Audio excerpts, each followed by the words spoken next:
This week on The Perspective with Mike Sherbino and Julie Stautland, when one person in God's world suffers, we all suffer. And right now, there's a heck of a lot of suffering going on in our world. Jesus told us we will have troubles, but that he has overcome. And one of the things to help us overcome so much in life is a healthy mindset. And here to talk about that is world-renowned mindset coach, mentor, and author David Nurse, whose clients are among some of the biggest names in the NBA and some of the world's largest companies. Grab a pen to write some things down because David's strategies and books are bestsellers and life changers. And here to continue the discussion on the dire situation in Ukraine is once again Pastor Pavlo Lozinski, who has reported on Russia's illegal war on Ukraine since it broke out on February 24th of this year. Mike, Julie, and Pavlo will discuss the complex and often contradictory messages of the biblical view of war and peacetime. Plus, the youngest among us are greatly affected by what's going on in our world today. They soak up every minute of the toxicity, even if they don't seem to be listening. Every bit of encouragement and direction we can offer them is needed. Josiah and Micah Kennealy of Young Adults Today are here to tell us what we most need to know. Now over to Mike and Julie for these amazing perspectives. Hey, we're glad you're with us today. Hope you're glad to be with us. Julie, are you glad to be with us? I'm always glad to be with us. You're with us, right? I'm with us. You know, I'm with thinking you, Mike. about... I'm with you, Mike. You're with me. Good. I just wanted to be sure that someone was with me. There are moments, and you've raised kids. Yes. I've raised kids, and I look at families right now, and sometimes I laugh. You know, when the 2-year-old is acting out. I love that. I've got it all figured out what they're to do, but nobody wants to listen to me. And then you know, you move through the pre-adolescent stages and then teenage years. Tricky. Teenage years, man, just give up. However, you got to be active. And then there's the young adult age. And as a pastor, I keep flipping back and forth to all of this. I'm really glad that we have a couple here today that are going to help us to understand what young adults are. Yes. You know what the age is for young adult? We almost qualify. What? It's 18 to 30. Oh, But not quite. not quite. Tell us who our guests are, Julie. Yes. Welcome to the show, Josiah and Micah Kennealy, right? We say Kennealy? Yes, ma'am. You got it. We got it Mike, right. Julie, it's 10 great points. to be with you guys. And we're so happy you guys are here. We're going to have a fun time talking about some pretty heavy subjects. And, you know, how do we influence this generation? How do we even understand this generation? But before we jump into that, talk to us about your ministry to young adults, how it got started, where you're at today, because that's so exciting to hear people that are making a difference. Oh, yes. Well, thank you so much for having us. We actually have the opportunity and privilege to work with 18 to 30-year-olds. So we define 18 to 30-year-olds as the current young adult that is living on a college campus. They're figuring out the marketplace. They're getting married. They're making life-altering decisions between those 12 years. So we have a 4.5-month-old ministry. It's a 501c3 nonprofit organization called Young Adults Today, where we essentially just want to resource not only the pastors and the leaders that are leading the young adults, but the young adults themselves. And we just do that through creating resources, rallying points, and relationships, because those are the three things that leaders and young adults themselves have just been starving for and coming to us asking questions. How do I build community? What does that mean and look like? So now you said that your ministry is 4 months old, but you've been doing this, you told us earlier, about 10 years. So I want to jump in and ask you, what does a healthy Christian relationship look like? And maybe you can both take a stab at it. You got it, Julie. I think that, you know, our path has been through the local church, ministering to teens, youth, college students, and young adults the past 10 years, like you mentioned. And this is a lonely generation. This is an anxious generation, and also very discouraged. And what I love about that question is you asked kind of a few keywords. The first is healthy. There's a lot of relationships out there that aren't healthy and models at home or whatever. And the second is you asked a Christian relationship. And this is, by the way, the number one question that we get asked. People who are single or dating or they want to be married, a lot of them yesterday. And so young adults want to talk about love, sex, dating, relationships, and God's plan and their plan. And so what a healthy relationship that's a Christian, healthy Christian relationship, what that looks like, I always have people look at their hand, 5 fingers, and I'll talk about the thumb, pointer finger, the middle finger, ring finger, and then the pinky. And first, a healthy Christian relationship, either it's a green light, a thumbs up, or thumbs down right away by this. Is Christ at the go through the other fingers as well. Thumbs so up you or got my thumbs interest. down. Okay. Okay, so thumbs up or thumbs down are they a Christian? Do they follow Jesus? The second one is kind of the compass finger. So Christ follower is thumbs up or thumbs down. Direction in life, are you headed the same direction, or are you going to end up on different continents? So the compass. The third, at least in the US, if you're a crazy driver, people might communicate, and we don't endorse this, but some people will communicate with their middle finger. And then commitment. I grew up, my dad's a jeweler. And so Micah's ring, my dad, special designed that one for her. But if you're going to commit to this relationship, are they committed to you? Are you committed to them? Or is this just an option? Is there games? Is there ghosting? And the last one is the pinky. And this is where I think we start, is where we should actually, it has a place, it's just not first place. And that's chemistry. Yeah. Well, Chemistry. Talk a little more about chemistry. Well, it's like it has a place, right? Like, are you attracted to each other? Are they a dud? Yeah. Do you actually have eye contact? Like, is there attraction? But I think sometimes we get caught up of, oh, he's so beautiful, or she's so gorgeous, and we forget, like, do they love Jesus? Are you guys sharing common goals? So, okay, let me push back a little bit, because what you don't know about me is I have 5 adult daughters. Okay, so I probably should have written a chapter in your book, or maybe I will. But as we push back and try to think through the decision-making process, seems to me that's got to be a key component as you talk to people, how to move outside of just the emotion of the moment into thinking through what are the long-term consequences. How do you teach that? What we simply teach that is you need to be happy in singleness before you move forward in any form of a relationship, with the end goal of marriage in mind. So we even talk about there's 4 different layers, and one everybody hopefully wants to strive for is the very top, and that is I am happily married, and below that is happily single, and then it goes unhappily single, and then unhappily married. So even just those 4 tiers of, am I satisfied with who I am? The decisions that I made in life, what financial goals have I had? Is there things that I want to do before I get married that, I'm dying to do and dying to accomplish? And hopefully, we're not in that stage of unhappily married and unhappily, just not satisfied with life. So those are just 4 tiers that we kind of start with to help the young adult identify where are you at in life, where do you want to be, and that gap of what are you doing in the process of becoming the person you desire to be in the midst of a world that's chaos, confusion, and just taking it back to the basics. For the single person, we work with a lot of single young adults, because in the US, marriage is being delayed if people get married. Having children is being delayed if they have children. So talking to the single person who maybe is unhappy or discontent, what we encourage is if you get married right now and you're not happy with yourself in singleness, the only place you can go is down to unhappily married. So we would say, before you get married, become happy, become satisfied in your relationship with God, in yourself. Because if you get married and you're unhappy already, marriage isn't going to fix your contentment as an individual. It's a myth that we believe that, once I find a right person or a relationship, all my other problems are going to go away. And we all know that's not the case. Right. I wanted to jump in there. On the weekend, I went to a wedding, and something that a pastor said really stuck with me at the wedding. He said, choose to love, and then love your choice. Can you speak into that?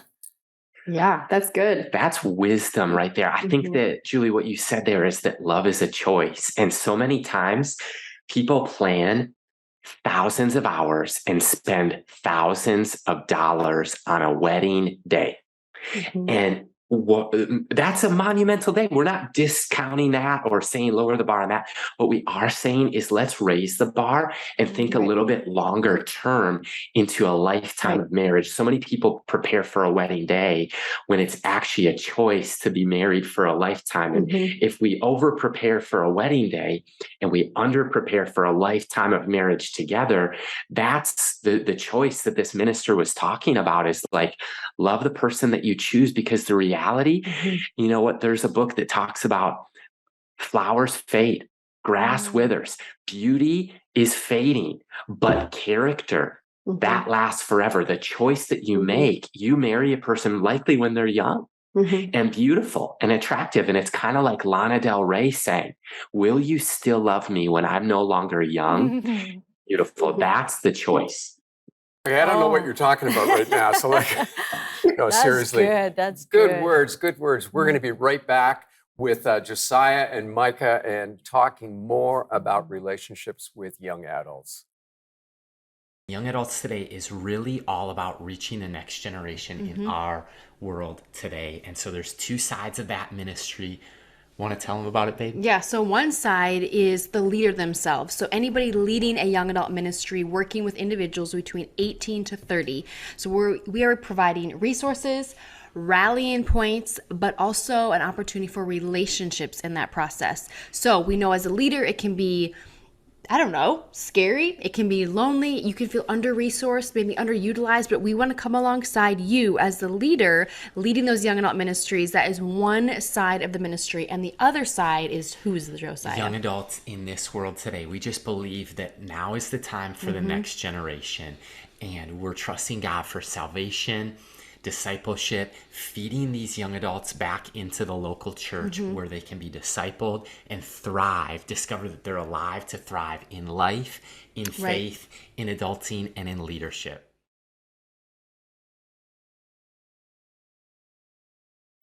Well, we're with Josiah and Micah Kennealy today, pastors, authors, and speakers, and their focus is in particular young adults. And guys, I want you to address something you said right at the beginning of the first part of the interview. And I'm intrigued because we live in such a high-tech age. Everybody's got a phone. Everybody's texting, Instagram, blah, blah, blah. You talked about how lonely young adults are. Seems they should be anything but, because they're in so much communication.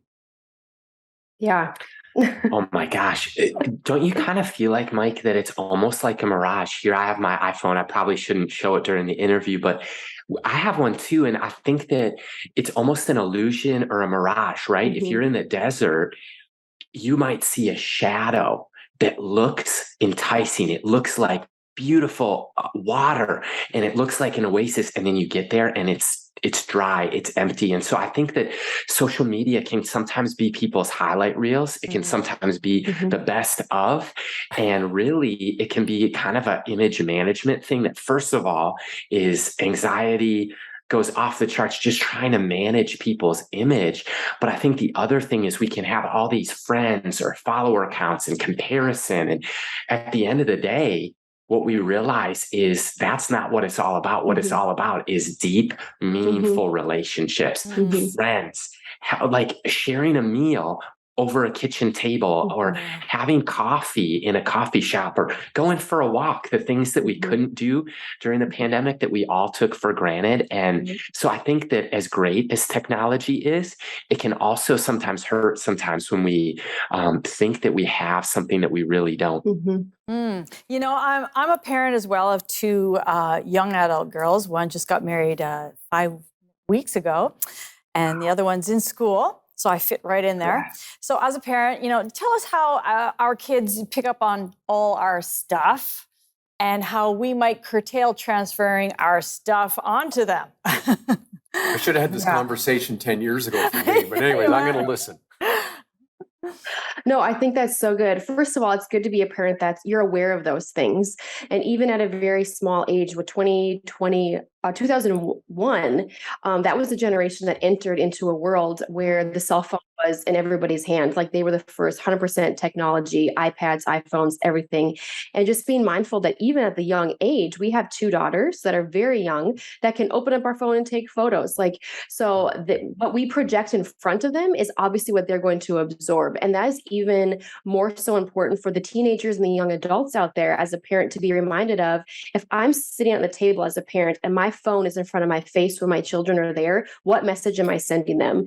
The interpretation that they're getting is mom's phone or dad's phone or their work comes before this family, comes before me, comes before all those other things. And we live in a world where teenagers already think the world revolves around them, right? Or young adults do. But if we can eliminate that barrier of looking at a screen, looking into their eyes and asking them not how's the weather, how's school, it's more or less how's your soul? How is technology in school increased your social life or decreased your social life? Are you competing and complaining and comparing yourself to all these different young women or men that you're following on social media? So I think the message that we have in our household will hold the test of time, and it's bringing people back to the table, a round circle. And that's why when we do ministry, we don't do rows to see the back of somebody's head. We do circles where we can see each other's eyes and have conversation. I think that's honestly what a generation is starving for, is that communication with adults, because 2 out of 3 young adults do not think an adult believes in them. So when into perspective, 66% of young adults think that nobody cares, nobody sees, nobody's asked me, how's my soul? I'm just another number. So hopefully that helps you. That's interesting. Very Okay, so interesting. let me pick on that, and maybe you've already answered it, but what do you think is the single most important thing then on young people's minds and hearts right now in this day and age that we live in? Is it the loneliness or was it something else? I think that loneliness and having somebody who believes in us is huge. You can probably look back at your own life, and there had to be maybe a teacher or a coach or a parent or somebody who believed in you, and that can make all the difference. I think even back to parenting for a second, Micah mentioned our daughters are 1 and 2.5. Here's what I'm learning as a dad is I'm not perfect, but I can be present. And data and studies and research is showing that a child is far better off if their parent is just present, even if they're not a very good parent, but showing up. I think that what Micah was saying about putting the phone away, for us, my daughter called me a giant. So lowering the power gap and literally getting on my hands and knees or sitting or going out to the swing set and playing at the park. Touch starvation is real. So a hug from a parent, a high five from a coach, a handshake or a fist bump from a teacher. I mean, that can make the world of a difference in the young person's life. And I think with that go ahead. Yes. Oh, yeah. One thing that I was just at a table with some best friends a couple nights ago, and we were talking about the younger generation of looking at, are we confusing community, which we all long for, right? Community, friendships, deep, meaningful. I want to be known. Like that's why we're designed to know and to be known by others. And the thing that's the competing thing is it a blurred line with entertainment? Are we entertaining young adults or are we providing community for them? And how can that cause confusion even in them without putting the words to it? Because I can entertain myself through all sorts of things, games, social media, movies, it doesn't matter. But when we put that and replace that with community and in the physical presence of other individuals, that's where they're saying, I want authenticity and I want people to be real and truthful with me as a person. So I don't know if that's something to lean into as well when we consider this. Definitely. And I think the fact too that I was going to touch on the fact that you said touch starvation. I love the way you worded that. It just made me think about the fact about these young adults that have just gone through the pandemic and where they only had social media for so much of the time to be able to connect with people. And yet we're finding out the impact on people's mental health going through this. And particularly for the young adults being the ones that seem to be hit the hardest in trying to move forward with their careers and everything else. If you could just speak into that a little bit about, have you seen any success stories in all the people that you've dealt with? And we've only got a few seconds left, but maybe one. Go ahead. For sure. I'm thinking of young adults are looking for their purpose. And I believe that if you're watching right now, it's not an accident that you're alive. It's not an accident that you're living and you have breath in your lungs. I believe that you're created on purpose with a purpose. And when I say that, I think of our friend Sam. And I think of how he was a college student trying to look for what's my place in this world. And he ended up leaving one job, moving to another state, and finding a community. We talk about the power of relationships. It's transformational. Yeah. And he now is leading a young adult community and investing in the next generation, finding his purpose by helping others find theirs. See, that's great. That's a cool story. Hey, just before we wrap up, tell people how they can get in touch with you, where they can find you, and how they can get you to come in as a guest speaker and an inspirational coaches. Yes. So if you want to get in contact with us, you can go to our website at www.youngadults.today. And there you can find our resources, our podcasts, our books, speaking engagements. If you want to submit something to get us before you and you before us to kind of learn and kind of share ideas. And Josiah, how else can they get involved? Podcast. I'd say we have a podcast. One is for young adults. It's called the FYI podcast on faith, life, adulting, and relationships and finances. And then Young Adults Today is for leaders. Great. Fantastic. Super. Thank you so much, guys, for joining us today. It's been really interesting to hear how you're approaching this. Awesome. Thanks for having us. We'll be right back. Hey, I'm Mike Sherbino, and I just want to say thank you for watching The Perspective. And part of my dream is that through The Perspective, we'll be able to communicate God's love across Canada and even further. And because of your partnership and help, this has actually been happening. Can I ask you today, as you think about your involvement, about being a partner in helping people hear the good news of Jesus Christ, would you go to the link below and click on and consider becoming a monthly partner with me as we seek to encourage and bring hope and healing into the lives of people across our country. Thanks for partnering with me.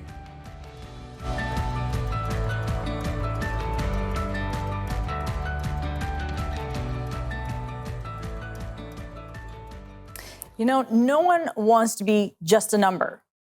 You want to know that you matter. Right? And to hear that they say that this generation of young adults feel like they're just a number, and you hear about touch starvation and how they need us to look them in the eyes. They need to know as adults in their lives that we are present, even if we're not always engaging, but that we're present. And these seem to be such simple things, and it just shows how much we've lost it and how much we need to get back to the basics in order to let them know they're loved, they have purpose, and that we're here for them. You know, Julie, as you're talking, it reminded me of a couple who spoke into my life when I was a young adult.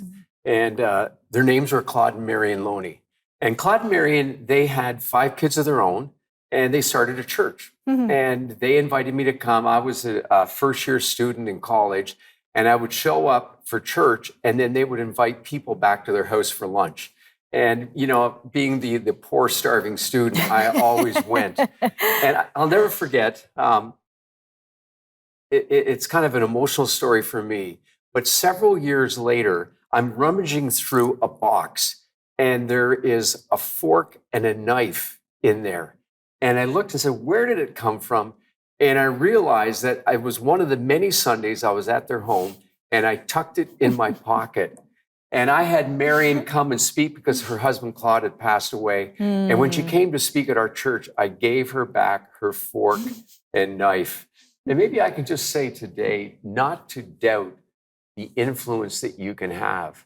But, you know, Julie, as I think about that story, and I think about Josiah and Micah, what they're sharing, they chose to influence people. Yes. And just simply by being there, and they invited me into what they were doing. And I had no idea that I would plant churches across Canada. And guess what was my best manual? What was it? Well, it wasn't a book. I remembered what they did. And on different occasions, I would start churches. And I referenced in yesterday's program how we were in Nova Scotia. And so we went to a community center, a hockey rink. It's where Sidney Crosby grew up in Cole Harbour Place. And I said, you know what? We're going to serve breakfast. And that's what Claude and Marion would have done. They always had food and people came. And I would serve breakfast. I called it breakfast church. I did that in Vancouver. I did that even here in this studio, the church that is next door to us here at North End Church, to serve food. And I learned it from them because of the influence they were in my life. And I want to say to each of you today that as you've been watching the program this week, I've been sharing a bit of the story, the things that have shaped me. I want to invite you to take a radical step. I want to invite you to pray seriously and saying, God, how can I support the ministry of the perspective? It's not just television. It is also radio. It's also social media. God has given us many platforms to reach out. And part of our reaching out is simply to share the message of God's transforming love with people. People are listening. You're listening right now. And you might not yet be a follower of Jesus. I want you to know I'm still delighted you're watching the program because I believe the best is yet to come. And Jesus is extending his offer of love to you. Many of you are watching, though, today, and you're a follower of Jesus. I have a special plea, a request for each of you. It's found in the book of Colossians. It's what was part of my reading a couple days ago, and I shared it with the leadership at our church, and it's in Colossians chapter 4. The Apostle Paul is in prison when he writes, and he says some interesting things. He says, first of all, continue steadfastly in prayer, being watchful in it with thanksgiving. We've talked through this week of the importance of giving thanks. We've also talked at different times about the importance of prayer. And many people get cynical because at this point, when the person behind, the camera, which is me, says, would you pray for us? And would you think about supporting us? They're thinking, yeah, that's all they want is their money. It's not true. God has enabled us to do this. It is simply a miracle. But I believe he's moving on people's hearts so that we can take far more significant steps in touching Canada. We're on some faith-based stations, but my goal and what I've practiced even with radio is to be on more secular stations where I can just talk to people about the message of God's love. Will you help me with that? Because Paul goes on to say and pray that God will open to us a door for his word so that we might share it boldly. And if you were to go into my prayer journal, you would see that I have two things written down. I say, Lord, will you open up greater doors for us with television so that we can reach more people? Will you do that with radio? Why do I want to do that? It's because I'm a Canadian. I love Canada. And I know as Canadians, we love the rest of the world as well, and we want to help people. That's why this week we featured Malawi, we featured Ukraine. We share about these different ministries. But I need you to help me. If you'd like to go to our website, you can donate, you can be a partner. You can reach out, you can call me. I'd be glad to chat with you on the phone. I'm just trying to be the real deal. I'm not perfect. I'm a broken person, but I love Jesus. He's changed my life, and I want to share that with people, and I need you to help me with that. So I'm pleading with pastors, with leaders all across the country. Let's see what we can do together, because we are better together as we seek to reach not just young adults, but an entire generation with the message of God's love. Thank you for listening.